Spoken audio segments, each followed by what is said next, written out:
pääsevät nopeasti lämmittelemään ja loppuverkkaan. Niin Jennille kysymys, että miten aika varmaa työskentelyä tuolla takakentällä näitte palloja hyvin näin sateisella kelillä vai? No, riittävästi ainakin näköjään, mutta kyllähän se vähän hämärää on. Joo, siinä saattaa olla, että siellä on kopparit kovilla tämmöisillä ilmeillä. Pelasti se, että pallo ei kantanut. Niin. Onko omasta sisäpelisuorituksesta mitään muistikuvia? On muistikuvia sen verran, että huonoa ykköstilanne pelaamista. Että se ei mielen päälle. No onneksi on pitkä kausi, niin sitten on vielä aikaa parantaa. Joo, kyllä. No. Ei mitään onnittelut hienosta voitosta ja hienosta pelistä.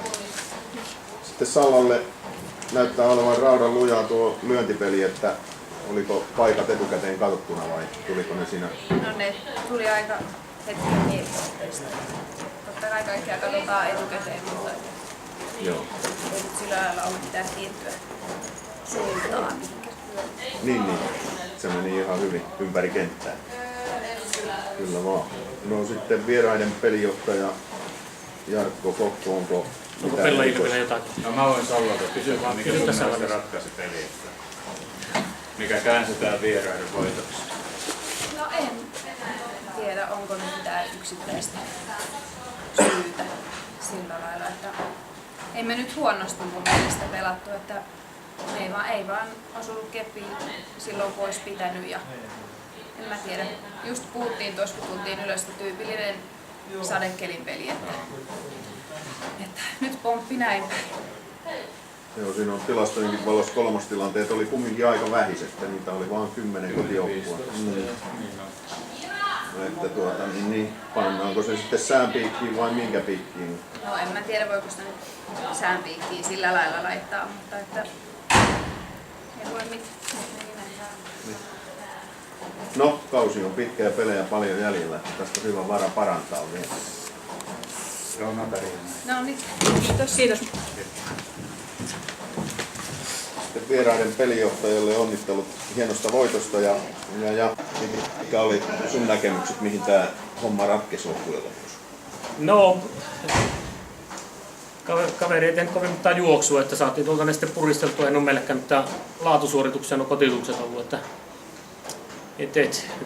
vähän enemmän kuitenkin, että ehkä pikkusen semmoinen hallinnan kuva kuitenkin jäi, että mut tietenkin tuo vähäiset pelimäärät näkyy meilläkin, että ajoittain niin päästään pelirytmiin ja sitten tulee hirveitä virheitä siellä, että tulee monennäköisiä merkkivirheitä vielä tuossa ja kopinostopaloja ja näitä mitä ei niin tarvitsisi tulla, mutta pannaan sen pikki, että kausia alulla ja on tosi vähän pelattu niitä mutta harjoituspelejä ja kaikki ei päästy pelaamaan, että hakkee semmoista rytmiä vielä tuossa, että sitten just joitakin hankalia, että oli tavallaan väärä eteen ja kolmosella lyö helvetin hyvä, tosi hyvä välilyönti, niin ei vaan ehdi millään, että sitten semmoisia kaiken näköisiä sattuu näissä peleissä.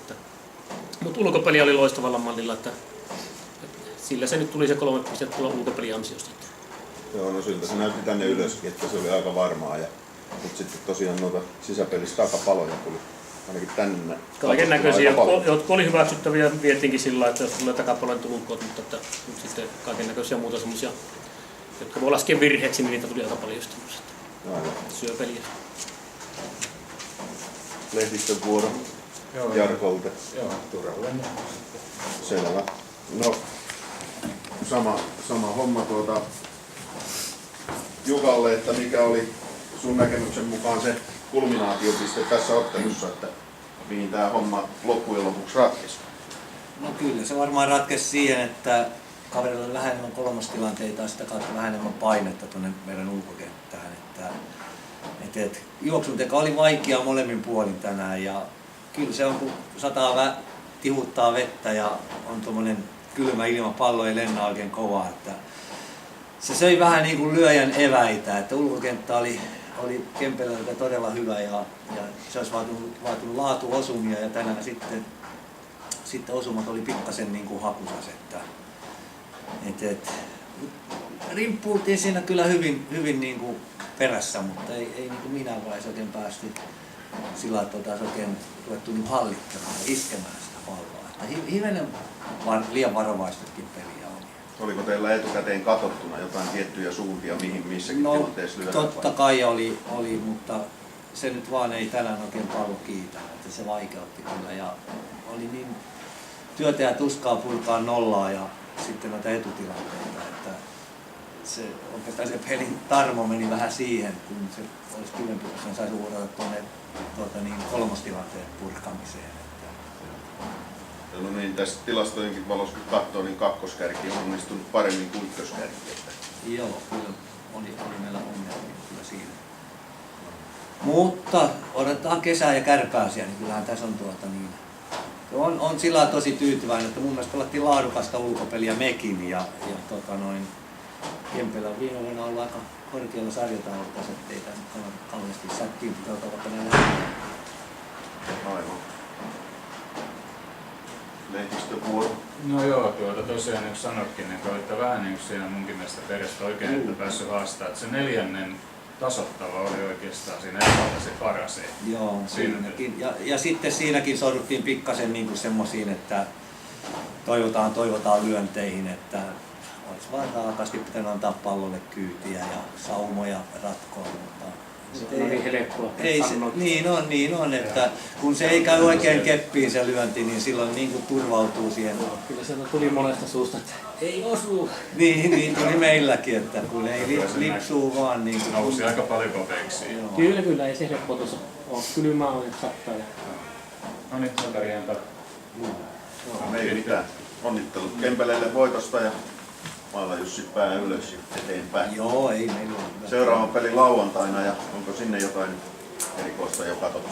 No ei todellakaan ole katsottu vielä sinne asti, että nyt sitten uutta mataa koukkuun ja lähdetään katsomaan, että mitä sitten Rauma tekee. Aivan. Toivoisi vaan nyt olisi, että tulisi lämpimämpää keliä, että pystyisi sitten niin kuin sitäkin kautta ikään kuin antamaan painetta vastustajan ulkokentälle, kun pallo lentää saa paremmin. Aivan.